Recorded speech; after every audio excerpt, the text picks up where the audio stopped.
Hello viewers, welcome to my channel. Today we are going to discuss Gauss theorem, applications of Gauss theorem. और उसमें हम सबसे पहले आज शुरू करेंगे कूलम्स लॉ को डिराइव करेंगे हम गॉस थ्योरम को यूज़ करके। तो चलिए देखते हैं क्या है कूलम्स लॉ, कैसे हमने डिराइव किया। हमने क्या किया, शुरुआत में कोई एक पॉजिटिव चार्ज लिया, हमने बोल दिया पॉजिटिव चार्ज है प्लस क्यू। इस चार्ज के चारों तरफ हमने एक स्फीयर कंसीडर कर लिया। यहाँ पे हम इलेक्ट्रिक फील्ड कैलकुलेट करेंगे इसके सरफेस पे कहीं पे। ये जो स्फीयर हमने लिया है यहाँ पे, तो इस स्फीयर पे हमने एक छोटा सा सरफेस मान लिया, ये वाला। हमने बोल दिया ये सरफेस है आपका ds स्मॉल। तो ये जो पॉइंट चार्ज है यहाँ पे प्रेजेंट है, इस पॉइंट चार्ज से इलेक्ट्रिक फील्ड आएगा। इलेक्ट्रिक फील्ड आएगा तो यहाँ से हमने बोल दिया इलेक्ट्रिक फील्ड आया आउटवर्ड, ऐसे। ये आपका इलेक्ट्रिक फील्ड। अब ये जो ds है ये आपका सरफेस, तो यहाँ पे जो आपका एरिया वेक्टर होगा वो नॉर्मल होता है हमेशा, तो हमने बोल दिया ये आपका एरिया वेक्टर है नॉर्मल। ठीक है, तो अभी गॉस थ्योरम को यूज़ करें तो गॉस थ्योरम क्या कहती है, गॉस थ्योरम कहती है E dot D S is always equal to Q by epsilon naught. ये हम पढ़ चुके हैं पहले गॉस थ्योरम में। तो अभी इसमें यूज़ करेंगे E डॉट डी एस। ई डॉट डी एस का मतलब है E D S cos theta. अभी देखो यहाँ पे देखो कॉस थीटा, थीटा क्या है, इलेक्ट्रिक फील्ड में और एरिया में यानी कि ds में, E और ds के बीच में कितना एंगल बनता है। तो यहाँ पे इलेक्ट्रिक फील्ड भी यही नॉर्मल है और एन भी आपका ये जो आपका यूनिट वेक्टर है, एरिया वेक्टर है, ये भी नॉर्मल है। तो दोनों के बीच में एंगल हुआ 0 डिग्री। तो हमने बोल दिया यहाँ पे cos 0 is equal to Q by epsilon naught. ये है आपका इंटीग्रेशन में। ठीक है, cos 0 हो गया 1, तो यहाँ से E बाहर निकाल लें और integration of ds is equal to Q by epsilon naught. अभी ds है स्मॉल सरफेस, हमें चाहिए स्फीयर का। हम मान लेते हैं स्फीयर का जो रेडियस है वो है r। तो अब अगर हम ये जो टोटल सरफेस एरिया है यानी कि इंटीग्रेशन ऑफ ds मतलब क्या हो जाएगा, टोटल सरफेस एरिया। तो वो टोटल सरफेस एरिया कैलकुलेट कर लेते हैं। देखो यहाँ से टोटल सरफेस एरिया क्या आ जाएगा, E। स्फीयर का टोटल सरफेस एरिया होता है 4 pi r square is equal to Q by epsilon naught. इसको इलेक्ट्रिक फील्ड को एक साइड रख लेते हैं, बाकी एक साइड चला जाता है। तो Q अपॉन ये आ गया आपका 4 पाई एप्सिलॉन नॉट और ये r स्क्वायर। ये इलेक्ट्रिक फील्ड की वैल्यू हो जाती है। अच्छा, कूलम्स लॉ क्या था, F निकालते थे कूलम्स लॉ में, हम फोर्स निकालते थे।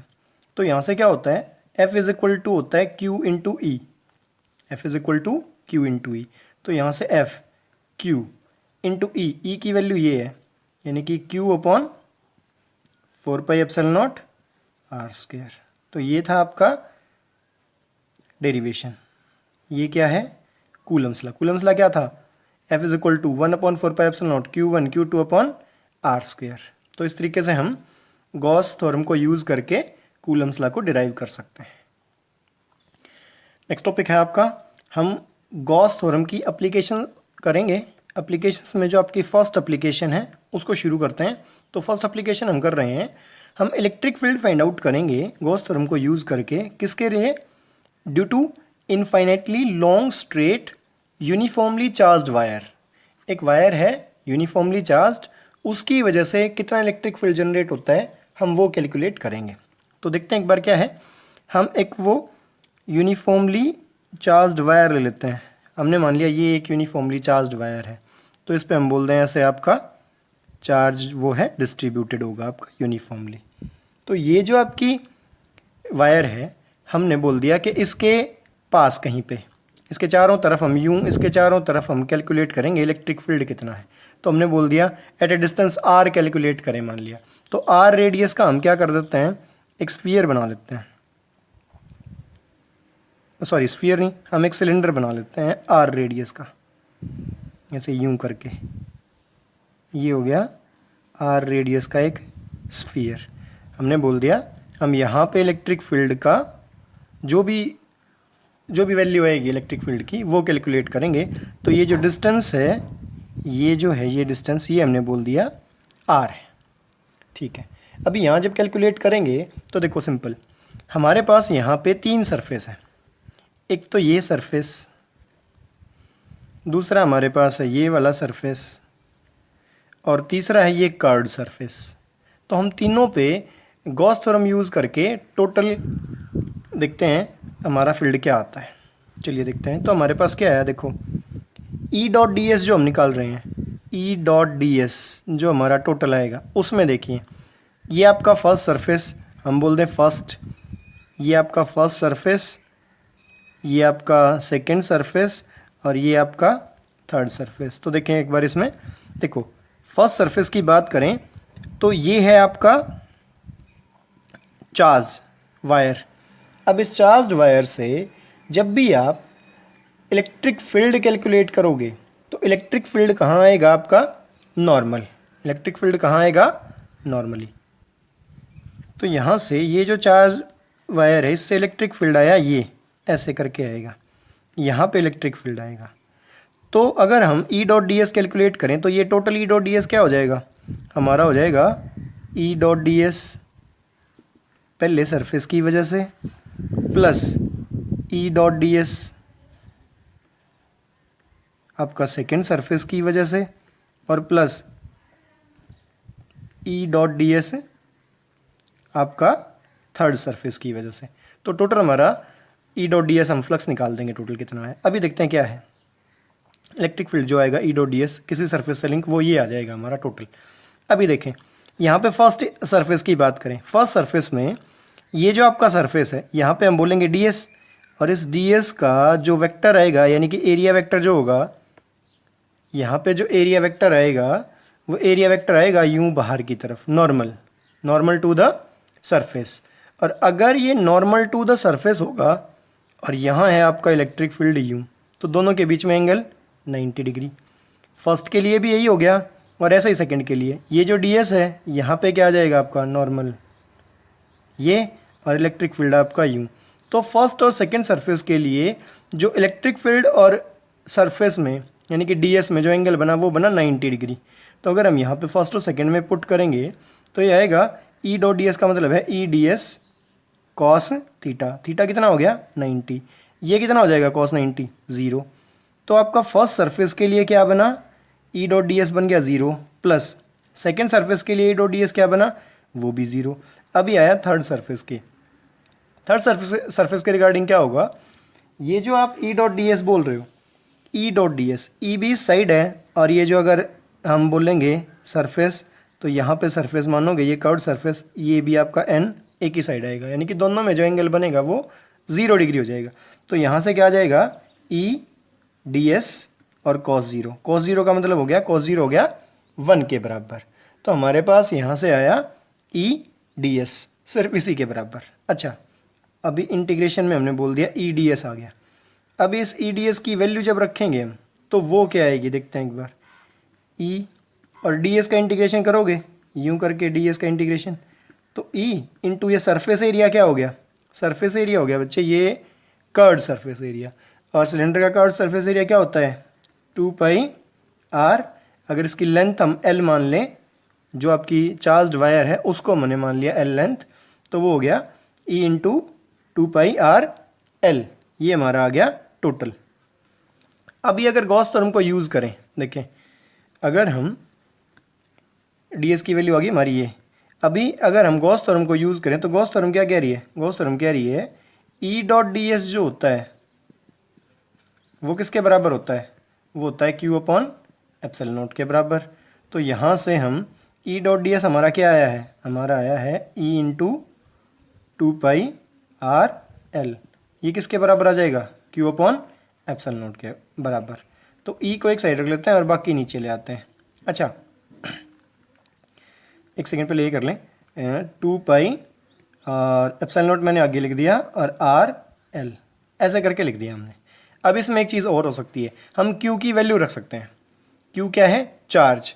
अच्छा देखो चार्ज अगर हम कैलकुलेट करेंगे यहाँ पे इस यूनिफॉर्मली चार्ज्ड वायर में, तो वो किस पे डिपेंड करेगा, वो डिपेंड करेगा उसकी डेंसिटी पे।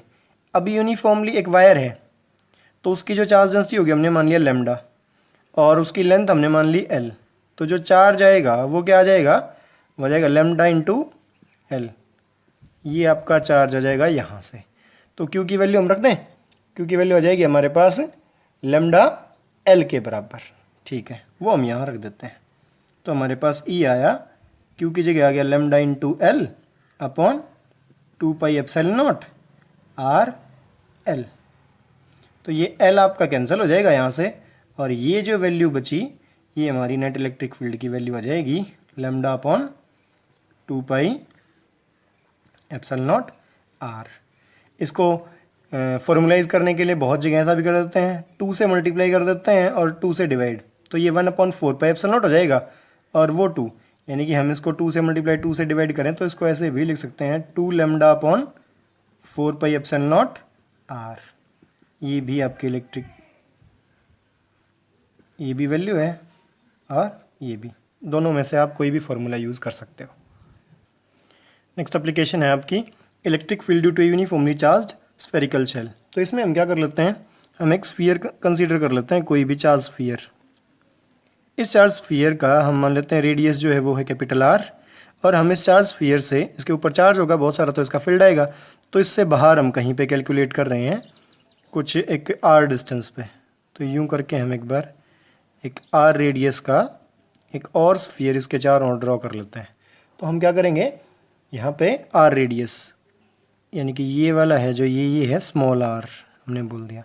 तो यहाँ पे अगर हम कैलकुलेट कर रहे हैं अपना फील्ड तो वो कैसे करें, वही एक छोटा सा सरफेस एरिया मान लिया हमने ds, और ये चार्ज स्फीयर है तो यहाँ से इलेक्ट्रिक फील्ड इंटेंसिटी आएगी आपकी बाहर की साइड, और यहाँ पे जो आपका एरिया वेक्टर आएगा वो नॉर्मली आ जाएगा, और ये छोटा सरफेस हमने ds मान लिया है जहाँ पे हम फील्ड कैलकुलेट कर रहे हैं। ओके, ये जो आपका स्फीयर है इस पर हमने बोल दिया यूनिफॉर्मली चार्ज्ड है, तो आपका क्यू चार्ज डिस्ट्रीब्यूटेड है, वो हम इस पर कैलकुलेट करेंगे अभी। तो देखो गॉस थ्योरम क्या कह रही है, सेम गॉस थ्योरम कह रही है ई डॉट डी एस जो आप कैलकुलेट करोगे, E dot D S over a close surface is always equal to Q upon epsilon naught, ये गॉस थ्योरम है, ठीक है। अभी अगर हम बोलें यहाँ पे इसको सॉल्व करें ई डी एस को, तो ई डी एस क्या आ जाएगा, ई डी एस और ये आ जाएगा कॉस थीटा। ई में और डी एस में अगर एंगल चेक करें तो सेम डायरेक्शन में है, तो एंगल आ गया 0 degree is equal to Q upon epsilon naught. तो ई डी एस और ये है इंटीग्रेशन में, तो कॉस 0 हो गया 1, तो ई डी एस बचा, तो ई को बाहर निकाल लिया और इंटीग्रेशन में आ गया आपका D S is equal to Q upon epsilon naught, ठीक है। डी एस की वैल्यू रख देते हैं, तो डी एस की वैल्यू क्या आ जाएगी आपकी, स्फीयर है तो डी एस की वैल्यू आ जाएगी आपकी 4πr²। चलो रखते हैं ई, और डी एस की वैल्यू आ गई 4πr²। ये स्फीयर की हम बात कर रहे हैं जो हमने आर रेडियस पे लिया है, स्मॉल आर पे, तो ये आया क्यू अपॉन एप्सिलॉन नॉट के बराबर। तो यहाँ से इलेक्ट्रिक फील्ड आ जाएगा हमारे पास क्यू अपॉन ये आ गया 4πε0 r² के बराबर। तो यहाँ से इलेक्ट्रिक फील्ड आ जाता है हमारे पास टोटल। अब इसके अंदर हम क्यू की वैल्यू रख सकते हैं। क्यू क्या होगा, क्यू होता है डेंसिटी पे डिपेंड करेगा, इसकी डेंसिटी पे टोटल। तो हम मान लेते हैं ये है स्फीयर, तो इसका सरफेस होगा, तो सरफेस चार्ज डेंसिटी आ जाएगी आपकी सिग्मा, और इसका जो टोटल सरफेस है उसको हमने एस मान लिया। तो यहाँ से जब क्यू कैलकुलेट करोगे तो क्यू क्या आ जाएगा, sigma into S, sigma into S.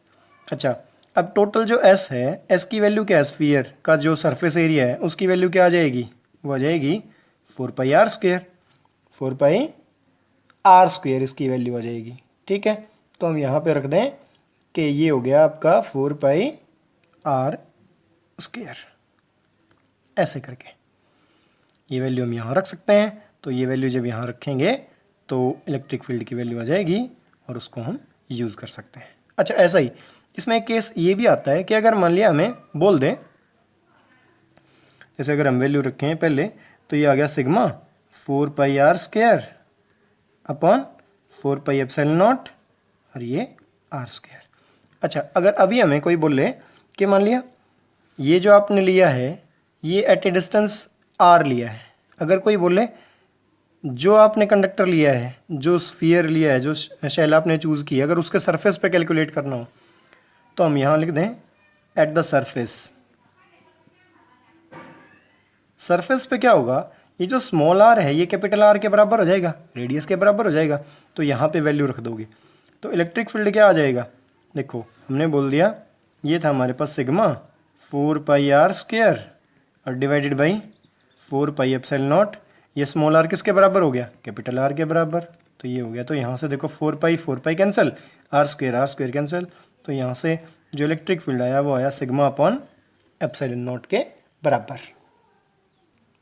इसी में अगर थर्ड, ये था सेकंड केस, इसी में अगर थर्ड केस करें तो वो बोल देता है इनसाइड कैलकुलेट करो। देखो इनसाइड द शेल, देखो सिंपल सा है, अगर हम इनसाइड कैलकुलेट करेंगे तो इनसाइड द कंडक्टर क्या होता है, जो आपका चार्ज है, चार्ज क्या हो जाएगा, ज़ीरो के बराबर।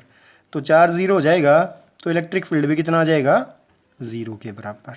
तो इनसाइड द कंडक्टर अगर हम कैलकुलेट करेंगे, या उस जो स्फेरिकल शेल आपने चूज़ किया अगर उसके इनसाइड जाएंगे तो वहाँ पे इलेक्ट्रिक फील्ड की वैल्यू आपकी ज़ीरो हो जाती है। ये जो आपका इलेक्ट्रिक फील्ड आता है ज़ीरो, ये होता है आपका कंडक्टिंग सरफेस के लिए, कंडक्टिंग स्फेरिकल शेलो। तो इसमें एक फोर्थ केस और आता है जिसमें हम ये बोलते हैं कि अगर मान लिया ये जो शेल है आपकी ये नॉन कंडक्टिंग हो, ये जो आपने शेल ली है अगर ये नॉन कंडक्टिंग है तो क्या होगा। देखो नॉन कंडक्टिंग में क्या होता है, जब आप इनसाइड द शेल जाओगे ना, इनसाइड, तो जो Q is equal to zero हो रहा है ना, वो ज़ीरो नहीं होगा, वो चेंज होगा आपका, यानी उसके अंदर भी चार्ज प्रेजेंट होता है। तो हम सिर्फ क्या करेंगे, वहाँ पे उस चार्ज की वैल्यू प्लेस करेंगे। तो एक बार इसको और देखते हैं कि अगर मान लिया नॉन कंडक्टिंग स्फेरिकल शेल हो तो क्या होगा। देखो कंडक्टर में सारा का सारा जो चार्ज होता है वो सरफेस पे प्रेजेंट होता है। Inside the conductor charge is equal to zero, हमने ये बोला है। लेकिन अगर नॉन कंडक्टिंग स्फीयर है, नॉन कंडक्टिंग में अंदर ये सॉलिड स्फीयर हमने लिया है, तो जैसे इसके अंदर जाओगे तो क्या होगा, चार्ज की वैल्यू कम होती चली जाएगी, वो चेंज होगी। चेंज किसके अकॉर्डिंग होगी, जैसे ये है आपका वॉल्यूम हो जाएगा, स्फीयर है, सॉलिड स्फीयर है तो वॉल्यूम है, तो वॉल्यूम के अकॉर्डिंग उसका जो चार्ज है वो चार्ज डेंसिटी के अकॉर्डिंग उसका अलग होता चला जाएगा, वो चेंज होगा। तो यहाँ पे अगर हम कैलकुलेट करें तो हम क्या बोल रहे हैं, देखो अगर हम टोटल इसका बाहर चार्ज बोल दें Q, तो ये जो अंदर बोला ना हमने R रेडियस पे, हमने यहाँ पे सरफेस मान लिया ये DS स्मॉल सरफेस, ये अंदर, वही आपका फील्ड इधर बाहर आ जाएगा, नॉर्मल यहाँ आ जाएगा, ये नॉर्मल, ये आपका फील्ड। तो अंदर जब आप कैलकुलेट करोगे तो वो चार्ज चेंज हो जाएगा, तो उसको हमने बोल दिया, मान लिया Q डैश बोल दिया हमने उसको, क्योंकि अंदर जाओगे तो नॉन कंडक्टिंग है तो वो चार्ज की वैल्यू चेंज हो जाएगी, वो हम प्लेस कर देंगे। तो अगर गॉस थ्योरम को यूज़ करोगे तो क्या, EDS, देखो दोनों के बीच में एंगल 0 डिग्री आना है, तो हमने सिंपल बोल दिया है E डॉट DS cos 0 हो गया 1 के बराबर, is equal to Q upon epsilon naught बोलते थे हम, लेकिन इनसाइड है तो वो चार्ज चेंज हो गया, तो हम क्या बोलेंगे इसको, Q dash upon epsilon naught. अच्छा देखो अंदर अगर कैलकुलेट कर रहे हैं ना, तो इसकी जो डेंसिटी है वो भी चेंज हो, मतलब डेंसिटी अगर चेंज होगी तो हम बोलेंगे यहाँ पे ये जो परमिटिविटी है ये भी चेंज होगी, तो हम क्या बोलेंगे यहाँ पे एप्सिलॉन नॉट तो फ्री स्पेस के लिए था, ये तो अंदर है सॉलिड स्फीयर, तो उसका मटेरियल अलग होगा, तो उसके लिए हमने जो परमिटिविटी ली उसको एप्सिलॉन मान लिया। तो देखते हैं इसको, देखें डी एस क्या हो जाएगा, 4 पाई आर स्क्वेयर के बराबर, ये क्या आ जाएगा 4 pi R square is equal to Q dash upon epsilon. अच्छा E की वैल्यू यहाँ से क्या आ जाएगी, हमारे पास E की वैल्यू आई Q dash upon 4 pi epsilon R square, ऐसे करके आ जाएगा हमारे पास। अब Q डैश की वैल्यू और निकाल लेते हैं। देखो जो आपका वॉल्यूम चार्ज डिस्ट्रीब्यूशन हो तो वहाँ पे जो चार्ज डेंसिटी आएगी हमने बोल दिया रो आती है वहाँ पे, वॉल्यूम चार्ज डेंसिटी। अच्छा जब हम Q डैश निकालते हैं तो Q डैश क्या आ जाएगा, अंदर जा रहा है वो, तो Q डैश की वैल्यू क्या आ जाएगी, अंदर का वॉल्यूम कितना है, अंदर का वॉल्यूम कितना आ जाएगा, वॉल्यूम होता है स्फीयर का 4/3 पाई आर क्यूब, आर अंदर क्या है स्मॉल आर, तो आर क्यूब, ये हो गया अंदर का वॉल्यूम। और अंदर के वॉल्यूम को अगर उसकी चार्ज डेंसिटी से मैं मल्टीप्लाई कर दूं तो वहाँ का चार्ज आ जाएगा, तो हमारे पास Q डैश की वैल्यू आ गई 4/3 पाई आर क्यूब इंटू आपकी वॉल्यूम चार्ज डेंसिटी। तो इसकी वैल्यू रख लेते हैं, तो हमारे पास इलेक्ट्रिक फील्ड जो आया वो क्या आया, Q डैश की वैल्यू है हमारे पास 4/3 pi R cube rho upon, यहाँ पे था हमारे पास E is equal to Q dash upon 4 pi epsilon R square. तो ये वैल्यू आई हमारे पास। अगर हम इसको अभी सॉल्व करें तो देखते हैं एक बार क्या आया, देखो पाई कैंसिल हो गया, आर स्क्वेयर से ये 2 पावर कैंसिल हो जाएगी, एक आर बच जाएगा, 4 से 4 आपका कैंसिल हो जाएगा, तो यानी कि हमारे पास बचा ये 4/3 था, 3 नीचे आ जाएगा, तो हमारे पास बचा एक तो आर, एक आपका रो, और ये आ जाएगा 3 एप्सिलॉन, ये वैल्यू आ जाएगी हमारे पास। तो ये आया हमारा फील्ड। ये किसकी वजह से आया है? नॉन कंडक्टिंग सॉलिड स्फेरिकल अगर कोई शेल प्रेजेंट है तो उस सरफेस के लिए हम कैलकुलेट कर रहे हैं, तो यहाँ से हमारा फील्ड आ जाएगा इसके बराबर। इस केस में क्या होगा, जैसे जैसे आप जैसे मान लिया अभी अंदर गए हैं, तो अगर मान लिया और अंदर जाएं, दैट मीन्स हम सेंटर पे चले जाएं, एट सेंटर अगर हम बात करें तो सेंटर पे देखो क्या हो जाएगा, ये जो आर है आपका ये किसके बराबर हो जाएगा? 0। तो यहाँ पे आर 0, जैसे ही आर 0 हो गया तो इलेक्ट्रिक फील्ड भी कितना हो जाएगा? 0। तो नॉन कंडक्टिंग में आपका सेंटर पे जो इलेक्ट्रिक फील्ड होता है वो 0 होता है, और कंडक्टिंग में इनसाइड द कंडक्टर कहीं पे भी तब आपका फील्ड 0 हो जाता है। नेक्स्ट एप्लीकेशन है आपकी, हम इलेक्ट्रिक फील्ड कैलकुलेट करें due to a plane sheet of charge. एक थिन शीट है, इसकी वजह से हम इलेक्ट्रिक फील्ड कैलकुलेट करें। देखो ये चार्ज शीट है आपकी, यूनिफॉर्मली चार्ज है इसके ऊपर। तो यहाँ पे हमने क्या किया, इस शीट से इसका सेंटर ले लेते हैं, यहाँ से इस शीट से आपका आर डिस्टेंस यहाँ ले लेते हैं, और यहाँ से आर डिस्टेंस आपका यहाँ पे। तो एक शीट है, प्लेन पेपर है, तो जो आपका चार्ज है उसकी वजह से जो फील्ड आएगा वो नॉर्मल आएगा, यानी कि राइट साइड पे भी होगा आपका, लेफ्ट साइड पे भी होगा। तो हम कैलकुलेट करें कि यहाँ से इलेक्ट्रिक फील्ड जो आया वो यहाँ पे भी आएगा, और यहाँ से इसके पीछे जो इलेक्ट्रिक फील्ड जाएगा वो ऐसे भी करके जाएगा। तो इस तरीके से हम कैलकुलेट करते हैं।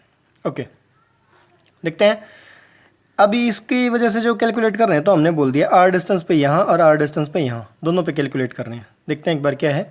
अगर हम इस सिलेंडर को कंसीडर करें तो इस सिलेंडर पे जो टोटल सरफेसेज हैं हम उन पे सेम आपका फील्ड कैलकुलेट कर लेंगे। तो उसमें क्या आएगा, एक सरफेस ये आपका सेकेंड सरफेस, और तीसरा कर्ड सरफेस, पहले कर चुके हैं हम।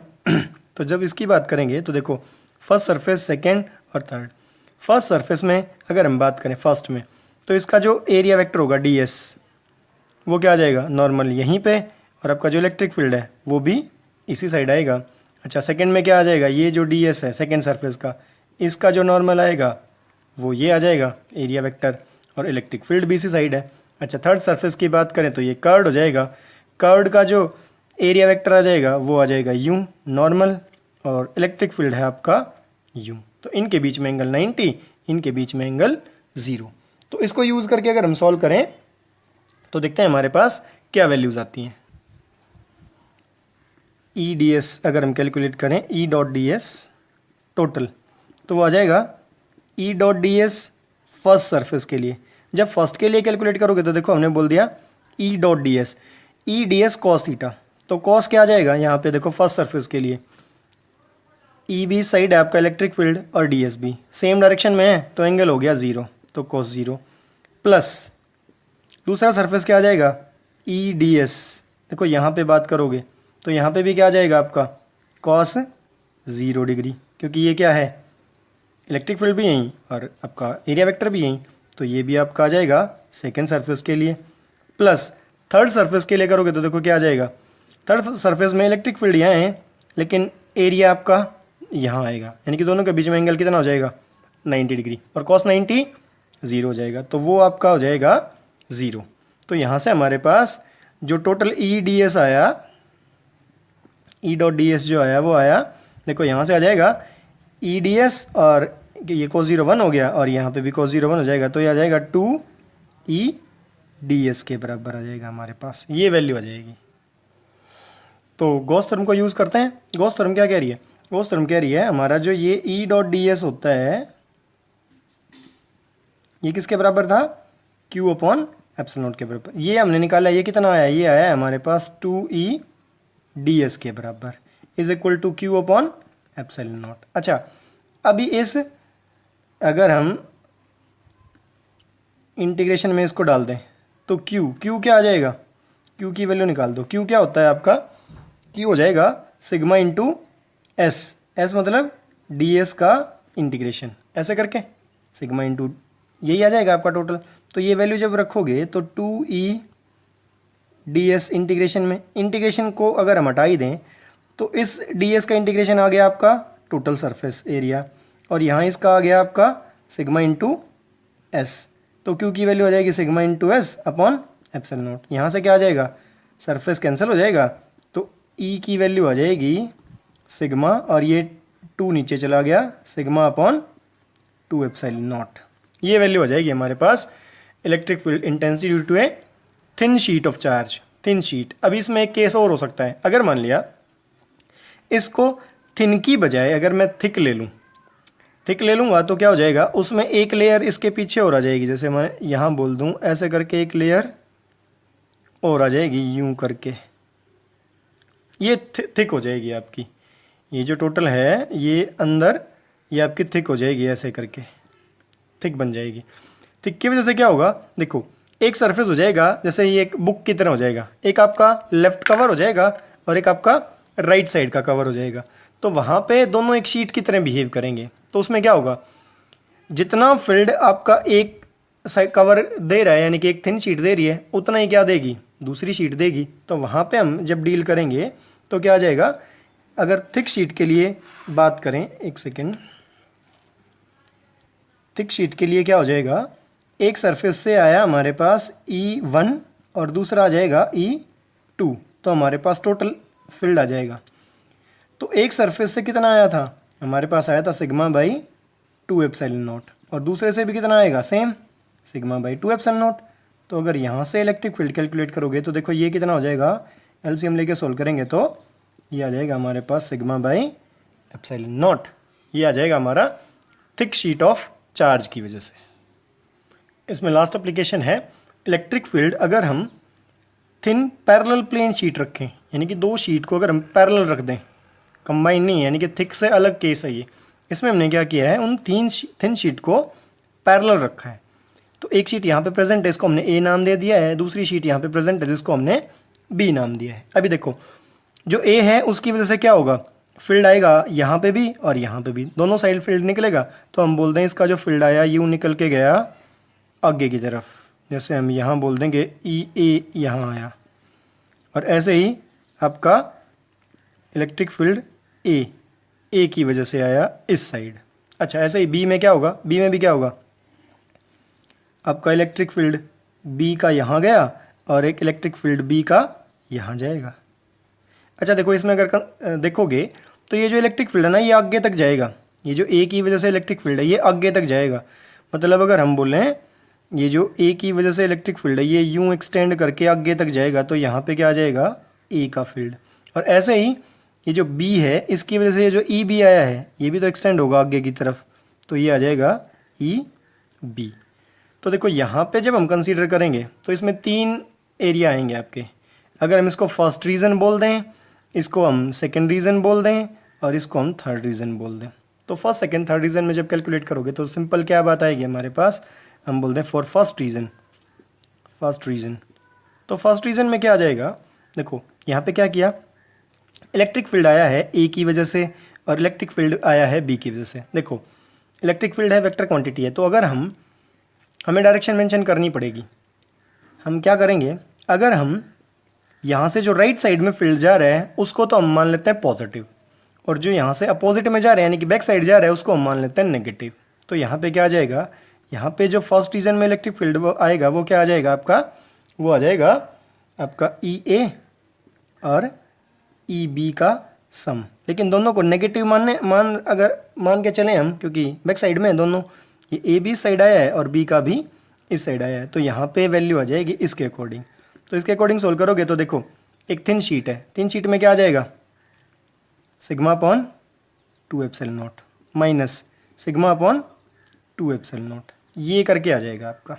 अच्छा ये भी हो सकता है दोनों की चार्ज डेंसिटी अलग अलग हो, अगर चार्ज डेंसिटी अलग अलग हैं तो यहाँ पे 1 और 2 मेंशन कर देंगे हम, सिग्मा 1 और सिग्मा 2 मेंशन कर देंगे। ये तब है जब सेम चार्ज डेंसिटी हो दोनों की, ठीक है। तो सिग्मा और सिग्मा हमने मान लिया है, तो यहाँ से आ जाएगा नेट फील्ड हमारे पास ये आ जाएगा।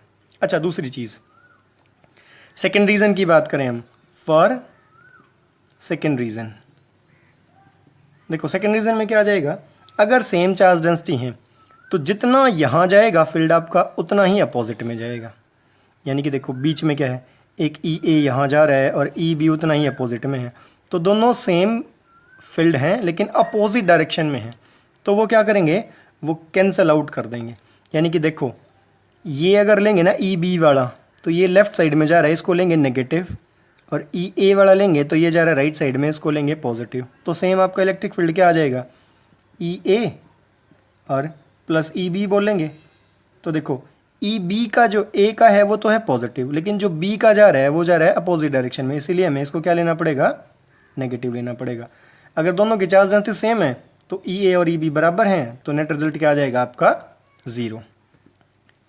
हाँ, चार्ज डेंसिटी अगर अलग अलग हैं तो फिर इसको लिखेंगे आप प्लस का सिग्मा 1/2 एप्सिलॉन नॉट और माइनस का सिग्मा 2/2 एप्सिलॉन नॉट, ऐसे करके सॉल्व कर लेंगे।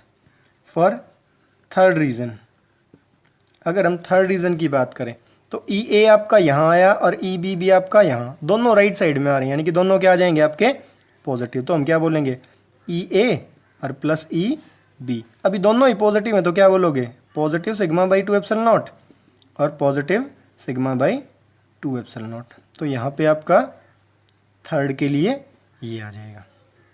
तो इस तरीके से हम फर्स्ट, सेकेंड और थर्ड तीनों रीजन में इलेक्ट्रिक फील्ड इंटेंसिटी कैलकुलेट कर सकते हैं due to a parallel sheets of charge. इस वीडियो में आपके लिए इतना ही था। ये आपका टोटल एप्लीकेशन हमने कवर कर ली हैं गॉस थ्योरम को यूज़ करके। तो इनमें से किसी भी एप्लीकेशन में कोई डाउट हो तो उसको कमेंट सेक्शन में मेंशन करें, मैं उसको क्लियर करूँगा। और मिलते हैं नेक्स्ट वीडियो में नेक्स्ट टॉपिक के साथ। तब तक आप एंजॉय करें। Thanks for watching my video. Thank you. Subscribe for more videos.